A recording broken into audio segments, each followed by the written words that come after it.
सदाशिव कुमार सहायक आचार्य श्री राधे श्याम आर मुरार का राजकीय महाविद्यालय झुंझुनू। प्रिय विद्यार्थियों, आज हम बीकॉम पार्ट 3 विषय BST अंकेक्षण एवं प्रबंध लेखांकन प्रश्न पत्र प्रथम में वित्तीय विवरणों का विश्लेषण के टॉपिक में अनुपात विश्लेषण रेशियो एनालिसिस में जो हमने अभी तक हम अध्ययन कर रहे थे, उससे आगे अब जो रेशियो हैं उनके बारे में अध्ययन करेंगे और वो है क्रियाशीलता या कार्यकुशलता अनुपात, एक्टिविटी और इफिशिएंसी रेशियो। इसमें जो रेशियो हैं उनके बारे में विस्तार से अध्ययन करेंगे। क्रियाशीलता अनुपात है क्या या कार्यकुशलता अनुपात क्या है, इसके बारे में सबसे पहले हम जानेंगे। इसमें कौन कौन से अनुपात ज्ञात किए जाते हैं उनका अध्ययन करेंगे। अतः क्रियाशीलता अनुपात व्यवसाय में कार्य निष्पादनों पर प्रकाश डालते हैं।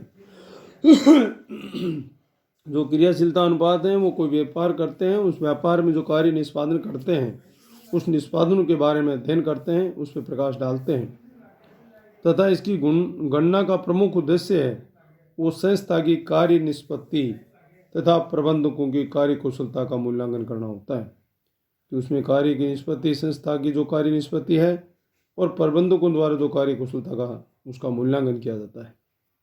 इन अनुपातों के माध्यम से देखा जाता है कि संस्था ने उपलब्ध साधनों व सेवाओं का कुशलतापूर्वक व लाभप्रद ढंग से उपयोग किया है या नहीं।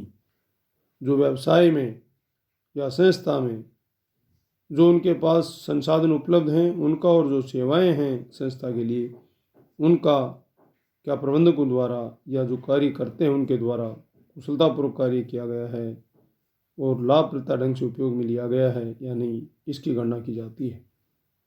इस अनुपातों की गणना विक्रय की लागत, चाहे सेल्स वैल्यू हो चाहे सेल्स कॉस्ट हो, तथा विभिन्न संपत्तियां जो हैं जैसे स्कंद, स्टॉक, देनदार, डेटर्स, प्राप्त, बिल, BR, स्थायी संपत्तियां तथा विनियोग आदि का आधार पर की जाती है। अतः इन अनुपातों को आवर्त अनुपात, टर्नओवर रेशियो भी कहते हैं या विक्रय अनुपात, सेल्स रेशियो भी कहते हैं या संपत्ति प्रबंध गुणवत्ता, असेट्स मैनेजमेंट रेशियो भी कहा जाता है। अतः इनको मुख्यतः इन 3 नामों से जाना जा सकता है। पहला आपको बताया आवर्त अनुपात टर्नओवर रेशियो के नाम से, या विक्रय अनुपात सेल्स रेशियो के नाम से, या संपत्ति प्रबंध अनुपात असेट्स मैनेजमेंट रेशियो। इस प्रकार से यदि प्रश्न में पूछा जाता है कि एक्टिव या एफिशिएंसी रेशियो ज्ञात करने हैं, या आपको ये कह दिया जाता है कि टर्नओवर रेशियो ज्ञात कीजिए या सेल्स रेशियो ज्ञात कीजिए या असेट्स मैनेजमेंट रेशियो ज्ञात करिए, तो एक ही बात है। इसके अंतर्गत आने वाले मुख्य जो अनुपात हैं वो कौन कौन से हैं उनके बारे में बताते हैं और उनको किस तरह से ज्ञात करते हैं। इसमें सबसे पहला है स्कंद आवर्त अनुपात, स्टॉक और इन्वेंट्री टर्नओवर रेशियो। इसका जो अर्थ है, मीनिंग है, वह इस अनुपात को बचे गए माल की लागत में, जो माल बच जाता है उसकी लागत में औसत स्कंद का भाग देकर ज्ञात किया जाता है। और यह अनुपात स्कंद के विक्रय में बदलने की दर बताता है और इसके लिए गणना का जो सूत्र है वो इन्वेंट्री या स्टॉक टर्न रेशियो बराबर कॉस्ट ऑफ गुड्स सोल्ड, बेचे गए माल की लागत में एवरेज स्टॉक औसत स्कंद का भाग लगा दिया जाता है तो रेशियो ज्ञात हो जाता है। इस अनुपात की गणना के लिए 2 चीज़ों की आवश्यकता हुई। पहली है बेचे गए माल की लागत और दूसरा है औसत स्कंद। कॉस्ट ऑफ गुड्स सोल्ड, जो बेचे गए माल की लागत में यदि औसत स्कंद एवरेज स्टॉक का भाग लगा दें तो हमें इन्वेंट्री टर्नओवर रेशियो या स्टॉक टर्नओवर रेशियो ज्ञात किया जा सकता है। अब हम देखते हैं कि बेचे गए माल की लागत की गणना कैसे करें। बेचे गए माल या व्यापारिक संस्था की स्थिति में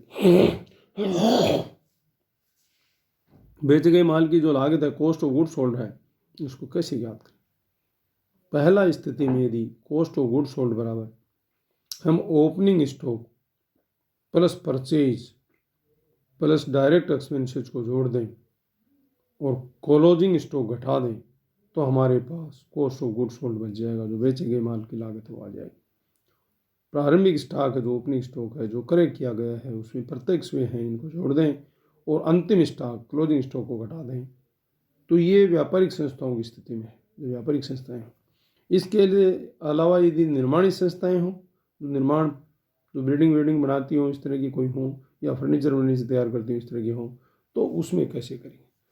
तो उसमें कॉस्ट ऑफ गुड्स सोल्ड में कॉस्ट ऑफ प्रोडक्शन जो उत्पादन करती हैं उस माल का कॉस्ट ऑफ गुड प्रोडक्शन का मूल्य, प्लस उसमें opening stock of finish goods, और जो प्रारंभ में तैयार किया हुआ माल जो उसके पास है उसको उसमें जोड़ देंगे, और उसमें से यदि closing stock of finish goods, जो अंत में बचा हुआ तैयार माल, घटा देंगे तो कॉस्ट ऑफ गुड्स सोल्ड आ जाएगा, बेचे गए माल की लागत आ जाएगी।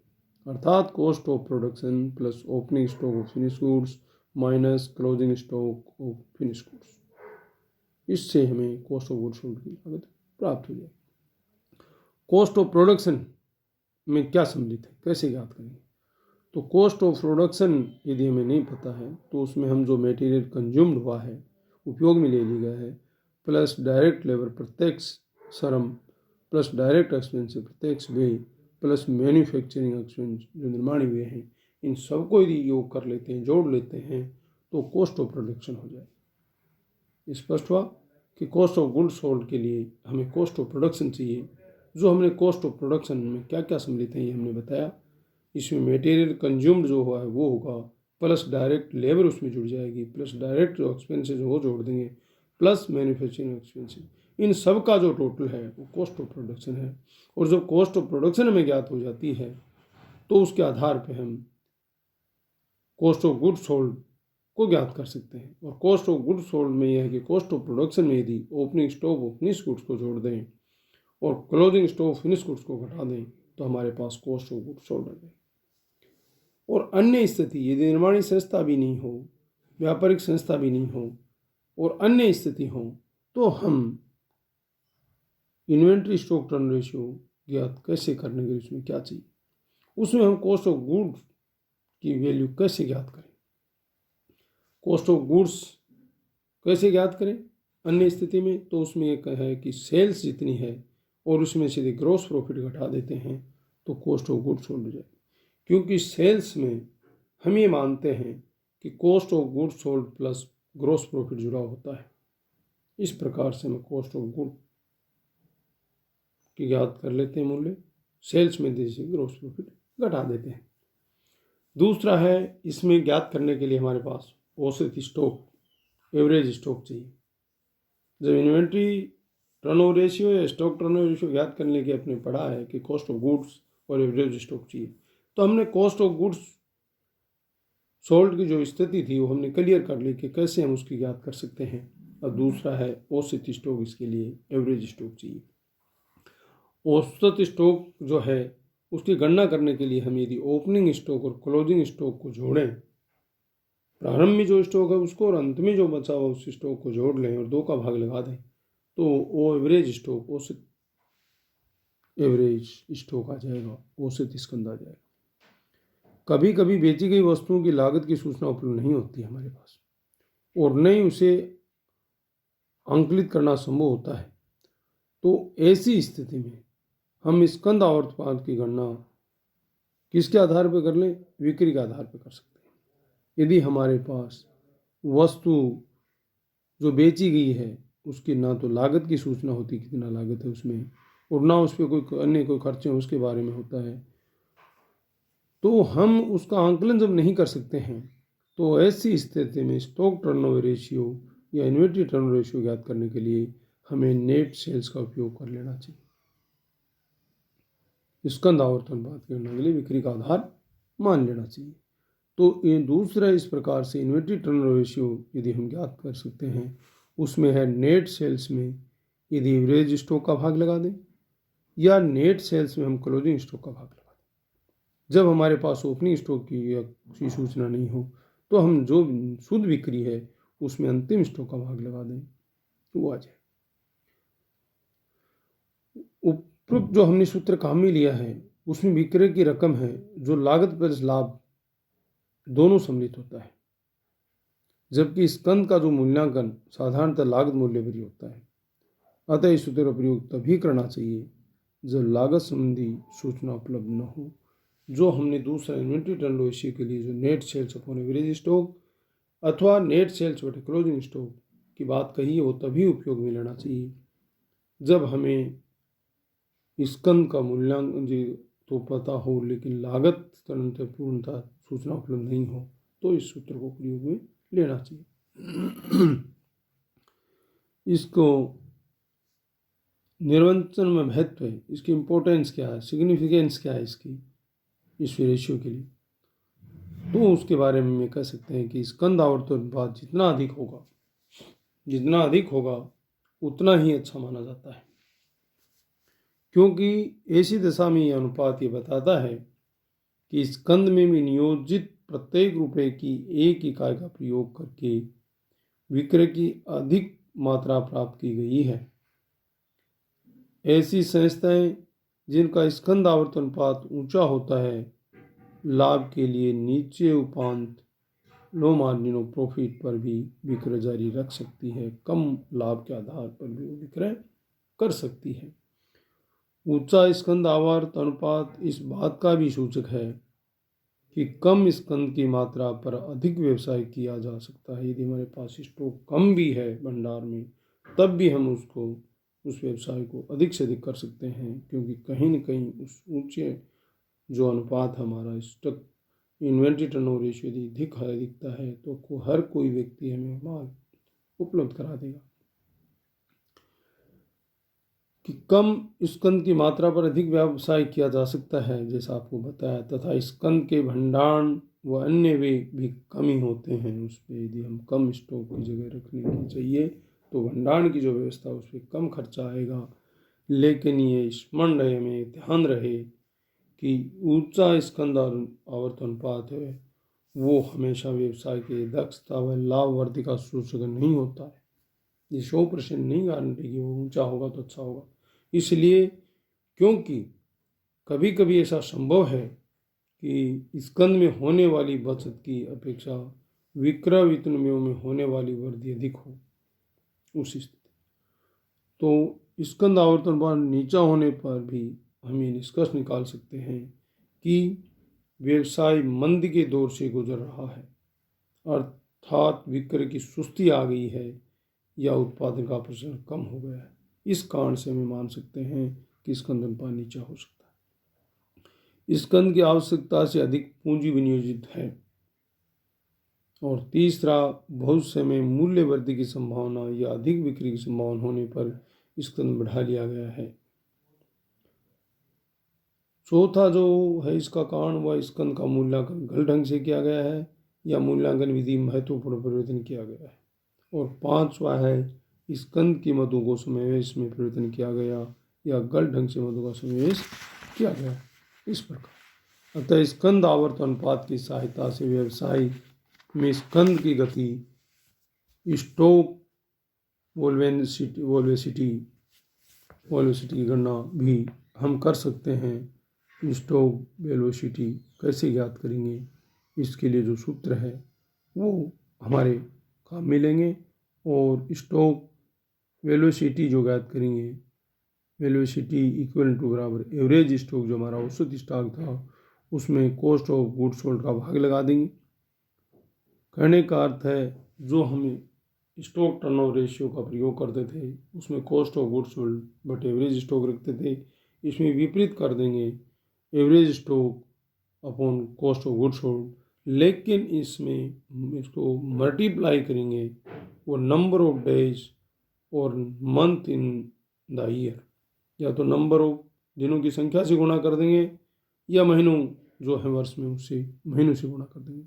उसके आधार पर स्टॉक वेलोसिटी रेशियो हम ज्ञात कर, जो स्टॉक की गति है वो हम ज्ञात कर सकते हैं।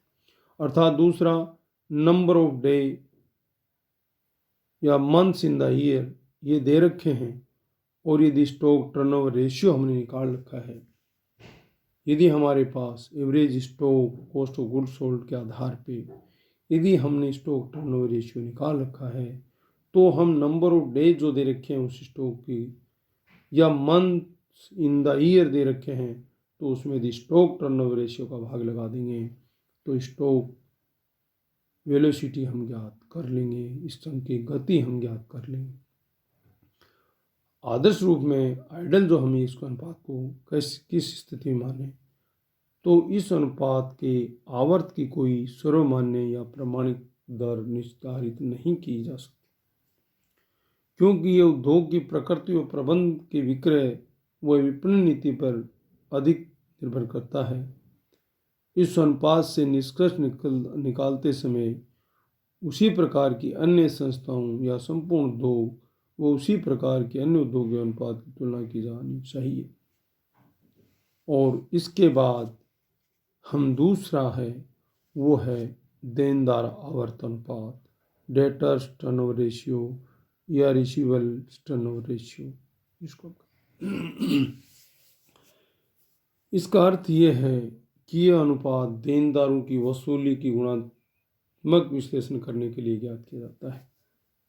जो डेटर्स हमारे उसकी वसूली कितनी जल्दी हो सकती है, उसकी वसूली का क्या रेशियो है, वो ज्ञात करने के लिए हम इसका प्रयोग करते हैं। इसमें संस्था के कुल देनदारों तथा शुद्ध उधार बिक्री से संबंध स्थापित करके ज्ञात किया जाता है। इसमें जो नेट क्रेडिट सेल्स है उसके आधार पे और देनदार जो उसके आधार पे ही ज्ञात करते हैं कि विक्रय का कितना भाग देनदारों के रूप में असंग्रहित रह गया है। उसको ज्ञात करने का सूत्र है कि डेटर्स टर्न रेशियो बराबर नेट क्रेडिट सेल्स, जो शुद्ध उधार बिक्री है उसमें एवरेज रिसीवेबल्स का भाग लगा दें। या एवरेज रिसीवेबल कैसे ज्ञात करेंगे, उसमें एवरेज रिसीवेबल ओपनिंग डेटर्स और BR bills receivables plus closing debtors and bills receivable, इन दोनों को योग करके यदि 2 का भाग लगा दें तो हमारे पास एवरेज रिसीवेबल्स आ जाएंगे। और एवरेज रिसीवेबल्स आने के बाद हम डेटर्स टर्नओवर रेशियो ज्ञात करेंगे, net credit sales upon average receivables. यदि शुद्ध उधार बिक्री की राशि ज्ञात न हो तो कभी कभी अनुपात कुल शुद्ध बिक्री के आधार पर भी ज्ञात कर लिया जाता है, नेट सेल्स के भी ज्ञात कर लिया जाता है। अर्थात डेटर्स टर्नओवर रेशियो बराबर net sales upon closing receivables. और इसमें ऐसा तभी किया जाना चाहिए जबकि नगद बिक्री की राशि नगण्य हो और यदि वर्ष में प्रारंभ अंत के देनदारों या उधार विक्रय संबंधी आंकड़े उपलब्ध नहीं हैं तो कुल शुद्ध विक्रय व वर्ष के अंत में देनदारी से इस अनुपात की गणना करनी चाहिए। इसमें औसत संगण विधि एवरेज कलेक्शन मेथड भी ज्ञात किया जा सकता है। एवरेज कलेक्शन पीरियड जो बात है, औसत संगण अवधि की जो बात है एवरेज कलेक्शन पीरियड की, वो कैसे ज्ञात करें। ये अवधि देनदारों से धन संग्रह करने या वसूली के औसत समय को प्रदर्शित करती है और औसत वसूली अवधि ज्ञात करने के लिए व्यापारिक प्राप्तियों ट्रेड रिसीवेबल्स में औसत दैनिक उधार बिक्री का भाग दिया जाता है। Credit sales for the year उसका भाग लगाते हैं और मल्टीप्लाई करते हैं नंबर ऑफ मंथ या डेज से। तो हम इस सूत्र को एवरेज कलेक्शन पीरियड बराबर average receivables upon credit sales for the year और उसको मल्टीप्लाई करेंगे number of month over days in the year. अर्थात एवरेज कलेक्शन पीरियड को दूसरी तरफ से भी यदि हम डेटर्स टर्नओवर रेशियो में ज्ञात कर रखा है तो मंथ ओवर डेट इन ईयर में जो है उसमें डेटर्स टर्नओवर रेशियो का भाग ले देंगे तो एवरेज कलेक्शन पीरियड हमारे पास याद हो जाएगा। और रिसीवेबल्स में हम ये कहते हैं कि डेटर्स और बिल्स रिसीवेबल दोनों जोड़ लेते हैं, उसको रिसीवेबल्स कहते हैं। अतः प्राय इसमें जो बाहर के विश्लेषकों के को उधार बिक्री के आंकड़े प्राप्त नहीं होते हैं क्योंकि ये तथ्य प्रकाशित वित्तीय विवरणों में नहीं मिलते हैं। अतः उधार बिक्री के स्थान पर शुद्ध बिक्री के आंकड़ों का प्रयोग करते हैं, जो हमने अभी बताया कि क्रेडिट सेल्स या नेट क्रेडिट सेल्स उसी साथ। अतः इसका जो महत्व है, औसत संग्रहण अवधि की संस्था की वास्तविक उधार की शर्तों व नीतियों के साथ तुलना करके ऋण संग्रह में कुशलता की जांच की जा सकती है। और इस संबंध में साधारणतः मान्यता यह है कि साधारणतः औसत संग्रहण अवधि विक्रय शर्तों में वर्णित शुद्ध वसूली अवधि या उधार अवधि प्लस उसके 1/3 भाग से अधिक नहीं होनी चाहिए। यदि औसत संग्रहण अवधि वसूली अवधि के 4/3 अर्थात 1 + 1/3 से अधिक है तो यह ऋण संग्रहण के प्रबंधन की लापरवाही तथा अकुशलता या उधार की शर्तों में अधिक उदारता का सूचक है। अतः व्यवसाय में ऋणों की वसूली में देरी डूबत ऋणों में वृद्धि की संभावनाओं का सूचक माना जाता है। इस प्रकार से हमने अनुपात विश्लेषण में जो रेशियो के बारे में अध्ययन किया, क्रियाशीलता या कार्य कुशलता अनुपात, एक हमने एक्टिविटी और इफिशिएंसी रेशियो में स्कंद आवर्त अनुपात की गणना के बारे में, उसके बाद हमने देनदार आवर्त अनुपात के बारे में विस्तार से अध्ययन किया है। इसको आपने समझा। धन्यवाद।